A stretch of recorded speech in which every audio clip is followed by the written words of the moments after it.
Boa, rapaziada. Tudo certinho aí, senhoras e senhores? Na manhã do gato? Tudo bom? Bom, vamos lá então, vacilão. Voltando aqui pra falar de Roma. Tamo em Roma ainda, hein? Não acelera não. Tava com saudade? Não precisa responder não. Seguinte, a gente, na última semana então, a gente falou um pouquinho sobre a questão das conquistas das plebes, né? Dos plebeus em Roma. Vamos lembrar que Roma, ela se caracteriza por uma divisão social, quer dizer, as pessoas estavam divididas em grupos, em camadas, vamos dizer assim, beleza? Onde cada camada tinha uma camada tinha uma diferença econômica da outra e de direitos também, certo? Boa! É disso que a gente vai continuar falando aqui, beleza? A gente vai falar agora, hoje, basicamente da expansão romana. Firmeza? Ah, professora, mas eu já vi que um roteiro está falando sobre feudalismo. Calma, a gente está indo devagar, sem acelerar o processo. A gente ainda está falando de Roma, vamos devagar que vai dar tempo. Papai está no controle, fica suave. Firmeza? Vamos nós? Então é o seguinte, pega seu livrinho lá por gentileza, abre o seu livro na página 153, que a gente vai usar a página 153, 155 e 156. Então, 153, 155 e 156. Valeu, meu chapa? Então, se liga que nós vamos começar a trampar agora. Pau no gato. Então é o seguinte, meus queridos. A gente estava falando de Roma na última aula em que eu conversei com vocês mesmo. A gente falou sobre as conquistas dos plebeus, né? Vamos lembrar que Roma tinha, então, algumas classes sociais. A gente tinha os patrícios, que eram os donos de terra e considerados ricos, e aí eles também tinham os direitos políticos. Os clientes, que eram os caras parceiros dos patrícios, que eram patrocinados pelos patrícios, beleza? E que não tinham direitos políticos, mas também não trabalhadores livres, eles viviam à custa dos patrícios oferecendo algum tipo de ajuda, de serviço, de favor. Beleza. E tínhamos os plebeus, que eram os trabalhadores livres, considerados pobres, com pequenas terras ou quase sem terras, beleza? E que trabalhavam para os patrícios em suas terras. E os escravos. A escravidão em Roma ela podia ocorrer por dois problemas, em duas situações. Quando você ficava devendo muito por dívida ou quando você era soldado de um outro exército que lutou contra Roma e você foi capturado. Beleza. Os plebeus eram a maioria, não tinham direito, trabalhavam pra caramba, eles sustentavam basicamente a Roma e por causa disso eles começam a perceber que eles têm uma importância enorme. Diante disso, os plebeus começam então, a gente já conversou sobre isso, os plebeus começam a buscar direitos, buscar leis que o favorecessem, beleza? E aí lá na página 152 você tem algumas leis que os plebeus conseguiram conquistar direitos através de greves. Então os plebeus eles ameaçavam sair da cidade e aí Roma ia ficar sem trabalhador. E aí os patrícios, com medo de precisar trabalhar, acabavam aceitando.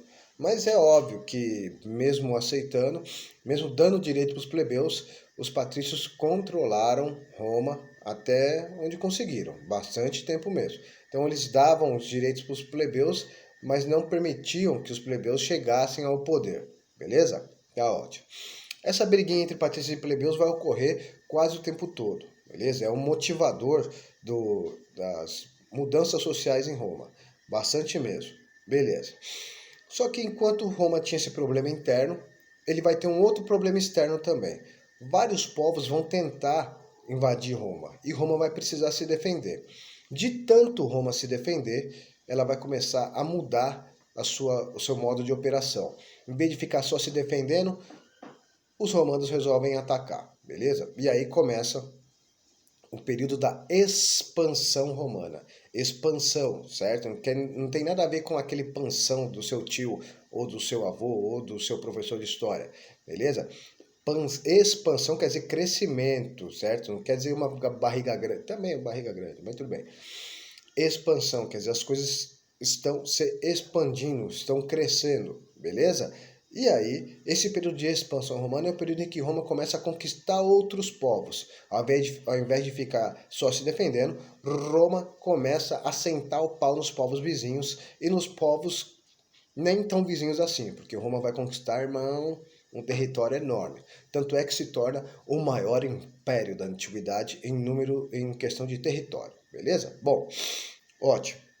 Roma começa a conquistar então ali, onde hoje é a Itália, e depois se expande por todo o Mediterrâneo. Eu vou pedir para você abrir lá na página 156, 156, que aí você vai ver essa parte amarelinha aí do seu mapa. Esse mapa, se você olhar a parte cinza, tem escrito África, a parte de cima aqui de cima, né? A parte de cima, cinza, é o norte da Europa, começo da Ásia, e aqui no seu lado direito, olhando para o livro, você tem escrito ali, certo? A Arábia, e aí seguindo para a Arábia, você vai chegar na Ásia também. Mas Roma conquistou toda essa parte amarela.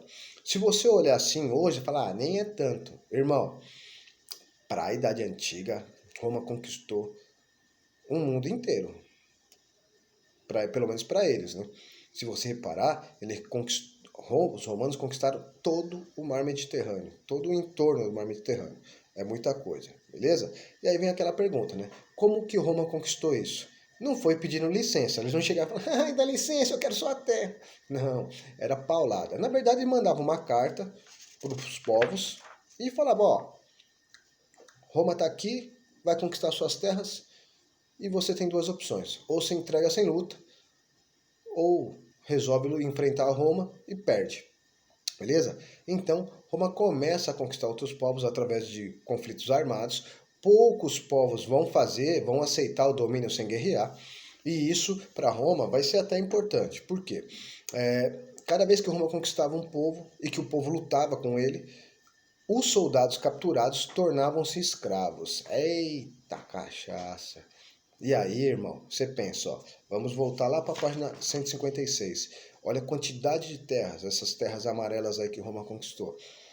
Conquistada através de guerra, é muito povo conquistado, beleza? Claro que Roma não teve sucesso em todas as batalhas. Teve batalha, por exemplo, na página 155, você vai ver um desenho que mostra a batalha entre Roma e os cartagineses, certo? Da cidade de Cartago, no norte da África, onde um maluco chamado Aníbal usou contra os romanos um exército com elefantes, beleza? E aí eu não estou falando daquele meu parceiro lá do Rio Pequeno, não, o elefante. Estou falando de elefante mesmo. Os elefantes foram usados contra o exército romano. Rapaz, os romanos não sabiam o que fazer. Depois os romanos conseguiram vencer os cartagineses, dominaram, mataram todo mundo, escravizaram quem não foi morto.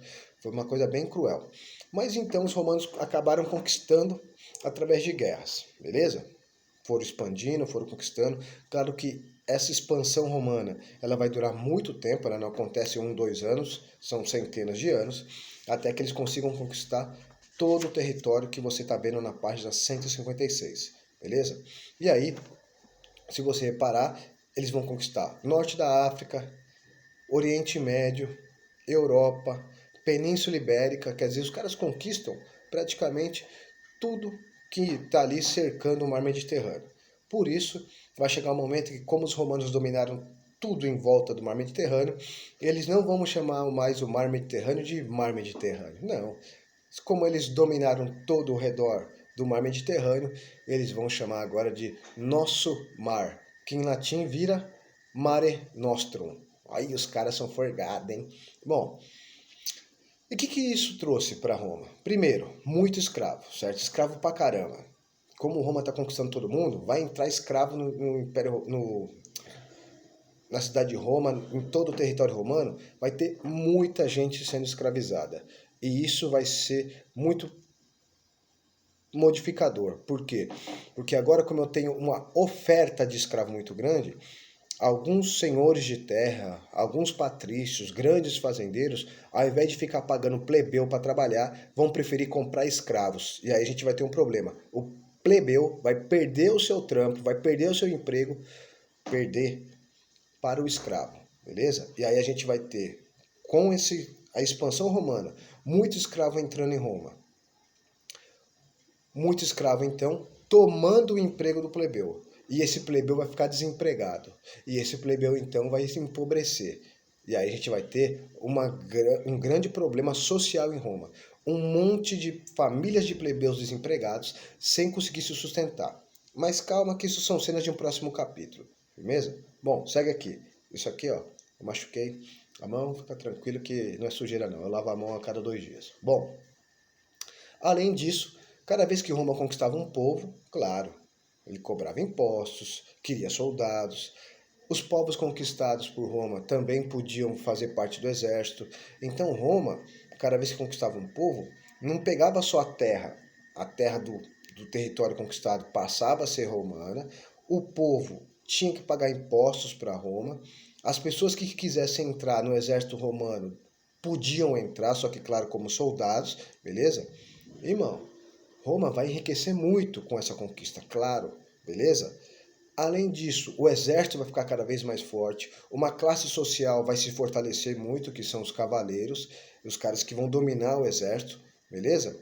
E claro, Roma também vai começar a concentrar cada vez mais terras. O Império Romano, que já era forte, vai ficar ainda mais forte, beleza? Então você está vendo que essa expansão romana não vai só trazer aumento de território, vai trazer também aumento de poder econômico do Império Romano não, desculpa, do governo romano, beleza? Então, Roma ele vai conseguir escravos, riquezas, terras. Isso vai ser muito importante para Roma, para a gente conseguir entender por que ela se torna tão forte assim, beleza? Tudo bem? Basicamente, o que a gente vai ver, o que é importante notar aqui, é que o número de escravos vai aumentar muito e isso vai trazer uma mudança social enorme. Firmeza? Tudo bem? Bom, acho que a gente falou um pouquinho sobre a expansão romana. Eu vou parar por aqui porque acho que já tivemos bastante informação. Eu estou aqui para tirar dúvida, então qualquer problema que você está aqui durante o período, manda aí, beleza? Isso, o papai vai ficar on. É nóis. Irmão? E não esqueça, hein? Ou põe no comentário a dúvida, ou manda para mim direto. E não esquece de colocar seu nome, sobrenome e também a sua turma, que eu esqueci de falar isso lá no começo. Valeu? Então, senhoras e senhores, espero ter ajudado vocês. Muito obrigado pela atenção e paciência. Me desculpa se eu não posicionado. Vai de leve na negócio da Marília. E aí, usa máscara, hein? Eu te vi na rua sem máscara, cabeção. Olha, seu cabeça de pote. Ainda não acabou não, rapá. É pra usar máscara, vacilão. Fui. Abraço. Se cuidem.